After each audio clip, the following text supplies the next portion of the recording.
ঈদের সূচনা ইসলামী শরিয়ায় হিজরি দ্বিতীয় হিজরি থেকে শুরু হয়েছে।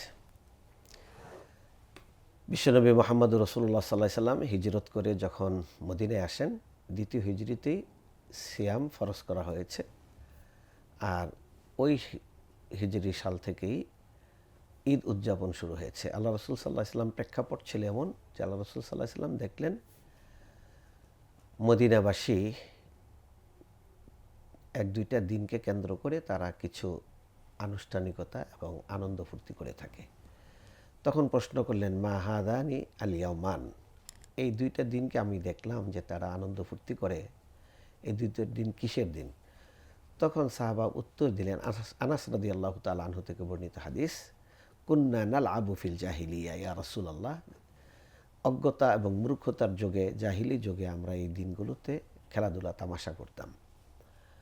তখন তিনি বললেন, ইন্নাল্লাহ আবদালাকুম বিহিমা খায়রাম মিনহুমা ইয়াউমাল ফিতরি ওয়া ইয়াউমাল আদহা। আল্লাহ রাব্বুল আলামিন তোমাদের এই দুই দিনকে আরও শ্রেষ্ঠ দিন দিয়ে পরিবর্তন করে দিয়েছেন। একটা হলো ঈদ উল ফিতরের দিন, আর একটা ঈদ উল আদহার দিন। এই হাদিসটা অনেকগুলো বিধানের জন্য আমাদের সামনে মানদণ্ড হতে পারে। এক নম্বর হলো আমাদের মাত্র ঈদের দিন দুইটা, এর চেয়ে বাড়ানোর কোনো সুযোগ নেই, এরপরেও ঈদ করার কোনো সুযোগ নেই। ঈদের দিন দুইটা দিন, এই দুইটা দিন আল্লাহ রসুল সাল্লাহ সাল্লাম নাম উচ্চারণ করে দিয়েছেন, একটা ইয়াউমুল ফিতর আর একটা ইয়াউমুল আদহা। ঈদ উল ফিতর যেটা আমরা রমাদান মাসের শেষে করব, শেষ হওয়ার পরে আমরা শাওয়াল মাসের প্রথম দিন করব। আর ঈদ উল আদহা হলো যেটা আমরা কুরবানির ঈদ নামে আমাদের কাছে পরিচিত।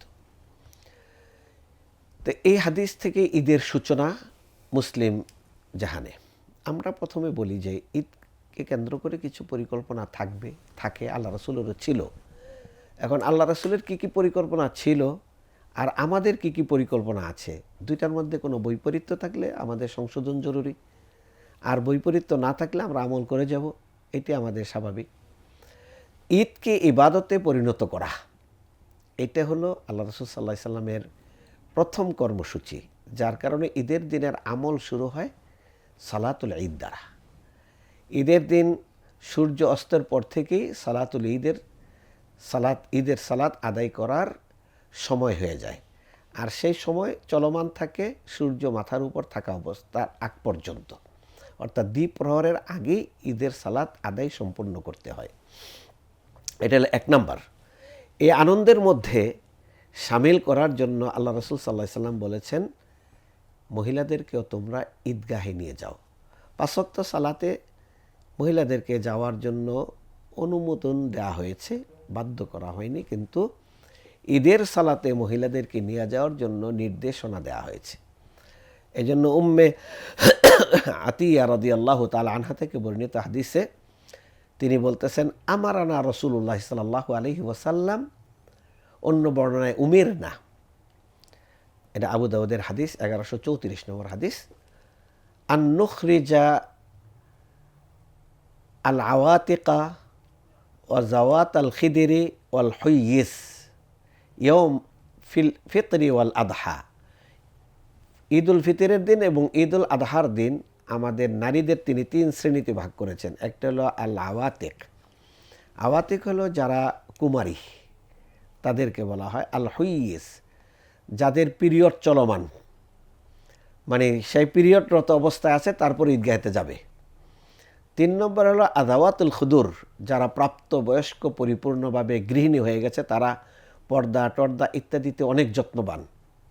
এর মানে সকল শ্রেণীর নারীদেরকে এখানে মাঠে নিয়ে যাওয়ার জন্য 3টা শব্দ বলেছেন, যে তার মধ্যে কেউ বাদ না যায়। তখন তাদেরকেও প্রশ্ন করলো, ইয়া রাসূলুল্লাহ, হ্যাঁ, ইন্না ইহদানা লা ইয়াকুনু লাহা জিলবাব, আমাদের তো এমনও কেউ আছে যার একটা ওড়না নাই, যেটা গায়ে দিয়ে সে ঈদগাহে যাবে। কারণ তখন তো আর্থিকভাবে এত সচ্ছল তারা ছিল না। আমরা তো শৈশবে দেখছি যে আমাদের একটা কাপড় জামা গায়ে দিয়ে ওইটা ধুয়ে আবার শুকায় আমাদের পড়তে হয়েছে। আর 1400 বছর আগের দৈন্যতা তো আরও অনেক কঠিন ছিল।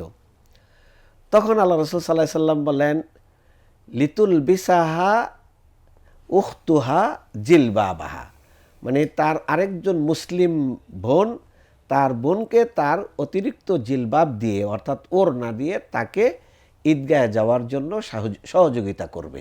এইটাও নির্দেশনা শব্দ লিতুল বিসাহা। হ্যাঁ, আল্লাহ রাসূল সাল্লাল্লাহু আলাইহি ওয়াসাল্লাম নির্দেশ দিয়েছেন যে যার একাধিক ওড়না আছে সে তার অন্য বোনকে এই ওড়নাটা ঈদের সালাতের জন্য তাকে দিয়ে ঈদের সালাতে যাওয়ার জন্য সহযোগিতা করবে।